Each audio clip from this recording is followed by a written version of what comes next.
Selamat pagi Bapak Ibu, Saudara-saudari yang terkasih. Sangat berbahagia kita bisa bertemu kembali di dalam program Hikmat Pagi GKI Karangsaru. Mari Bapak Ibu, Saudara-saudari, sebelum kita merenungkan firman Tuhan, mari kita berdoa. Selamat pagi Tuhan, terima kasih atas istirahat semalam yang nyenyak.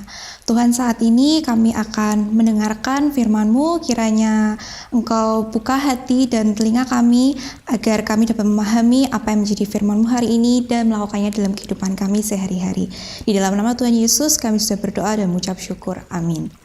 Renungan pagi ini akan dibawakan oleh Pendeta Angga Prasetya dengan tema Jangan Mengkompromikan Dosa.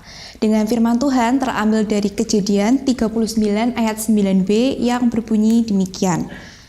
Bagaimana mungkin aku melakukan kejahatan yang besar ini dan berbuat dosa terhadap Allah? Demikianlah firman Tuhan, syukur kepada Allah.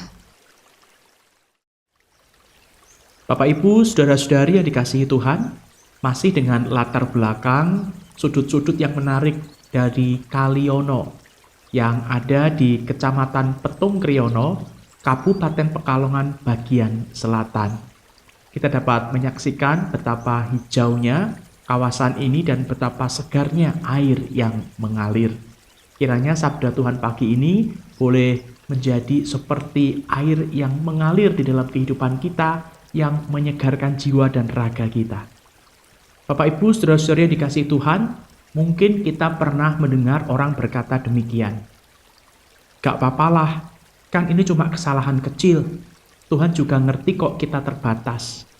Habis ini minta ampun aja.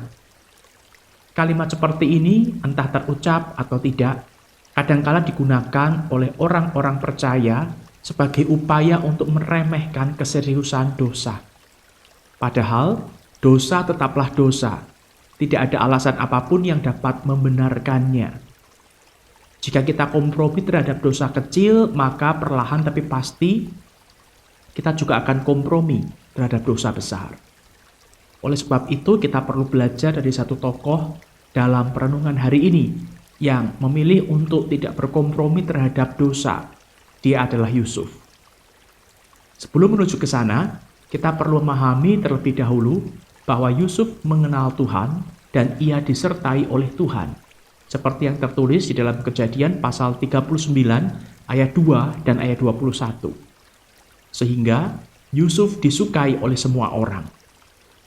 Walaupun demikian, hidup Yusuf tidak selalu berjalan mulus. Suatu kali ketika menjadi budak di rumah Potifar, Yusuf digoda oleh istri Potifar.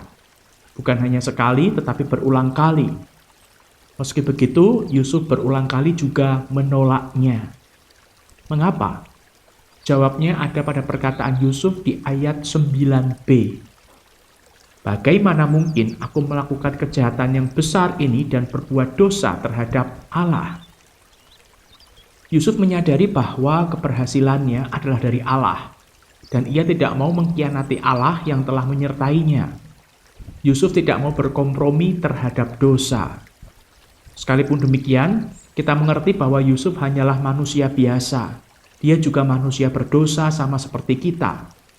Namun, ribuan tahun setelah Yusuf, ada satu pribadi yang benar-benar sempurna dan tidak berdosa. Dialah Tuhan Yesus Kristus.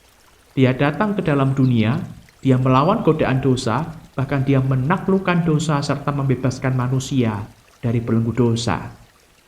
Kita yang percaya kepadanya menerima jaminan keselamatan melalui materai Roh Kudus yang hadir dalam diri kita.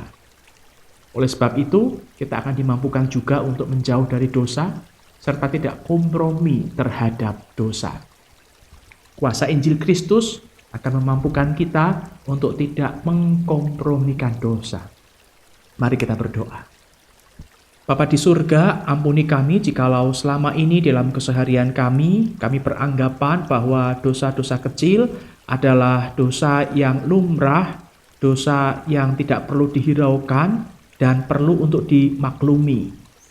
Ampuni kami ya Bapa, karena dengan mengkompromikan dosa, menganggap dosa kecil sebagai sesuatu yang biasa, sesuatu yang lumrah, sesuatu yang perlu dimaklumi, maka kami akan terseret untuk melakukan dosa-dosa yang lain. Ampuni kami Bapa, mampukan kami mulai hari-hari ini untuk tidak kompromi terhadap dosa, dan kiranya Roh-Mu yang kudus menolong kami, membimbing kami, supaya kami dimampukan untuk menang ketika kami melawan dosa itu. Sehingga kehidupan kami boleh menjadi kehidupan yang kudus, berkenan di hadapan Tuhan. Ini doa permohonan kami yang kami naikkan padamu di dalam nama Tuhan Yesus Kristus. Amin. Selamat pagi, selamat beraktivitas.